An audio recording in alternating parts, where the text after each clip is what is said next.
के कोने कोने में यूट्यूब के माध्यम से हमसे गुरु मंत्र लेकर वैदिक परंपरा में आगे बढ़ने वाले मेरे प्रिय शिष्यों, सज्जन और सन्नारियों, देवी भागवत की कथा सुना रहा हूँ मैं आपको।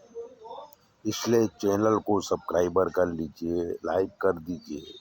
और अगर आप ज्योतिष दिखाना चाहते हैं तो 9825200108 पर फ़ोन कर लीजिए। आपके सारे ग्रहों के विषय में हम आपको बताएंगे और जो भी ग्रह खराब होंगे उसका निवारण भी कर देंगे। तो चलिए कथा शुरू करते हैं। भृगु ऋषि का श्राप।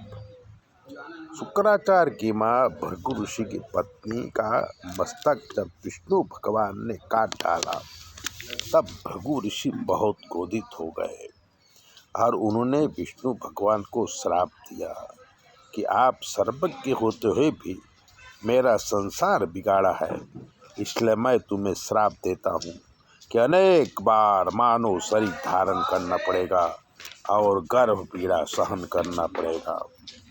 जन्मे राजा ने पूछा कि भृगु ऋषि की पत्नी का मस्तक कट जाने के बाद उनका संसार कैसे चला। तब व्यास जी बोले कि राजन, भृगु ऋषि सभी विद्या में प्रवीण थे। विष्णु भगवान को श्राप देने के बाद वो अपनी पत्नी का मस्तक धड़ से जोड़कर हाथ में जल लेकर बोले कि हे देवी, अगर मैं सदाचारी, सत्यभाषी और वेदों का ज्ञान वाला हूँ तो मेरी पत्नी जिंदा हो जाए भगवती की कृपा से। अब उन्होंने जगत जननी का ध्यान करके पानी मृत शरीर में डाला। जल के छींटे पड़ते ही भृगु पत्नी के अंदर जीव आ गया और वो जिंदा हो गई। इधर शुक्राचार्य मंत्र विद्या प्राप्ति हेतु तप कर रहे थे तो इंद्र को चिंता हुई। उन्होंने अपनी पुत्री जयंती को बुला के कहा कि मैं तुम्हें शुक्राचार्य को सौंपता हूँ, जाके उनकी सेवा करो और उन्हें अपने बस में कर लो। पिता की आज्ञा पाके जयंती शुक्राचार्य के पास आई और तप में विघ्न न पड़े ऐसी सेवा करने लगी। 1000 वर्ष तक तप चला। जब तप पूरा हुआ तो शुक्राचार्य ने जयंती से पूछा कि तुम कौन हो और यौवन काल में साध्वी की तरह मेरी सेवा कैसे कर रही हो। तब जयंती ने कहा, मेरे पिता इंद्र ने आपको मुझे दे दिया है, मैं पत्नी भाव से आपकी सेवा करती हूँ।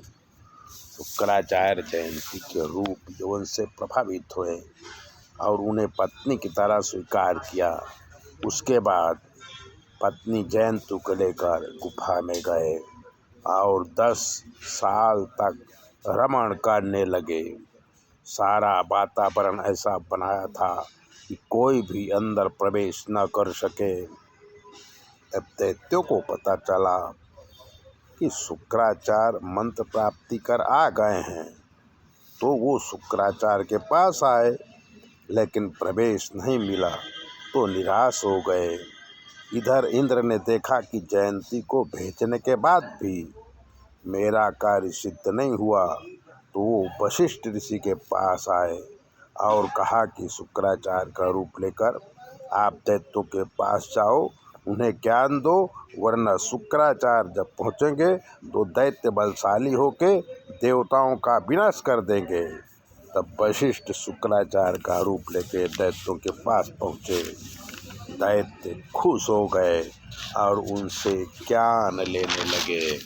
मित्रों, इधर जयंती के साथ रमण करके शुक्राचार्य दैत्यों के पास आए तो दैत्यों ने उन्हें नकली शुक्राचार्य समझकर अपमान करके भगा दिया।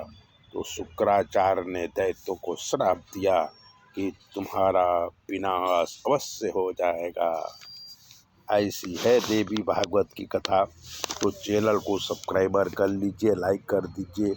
और अगर आपको ज्योतिष दिखाना है तो 9825200108 पर फ़ोन कर लीजिए।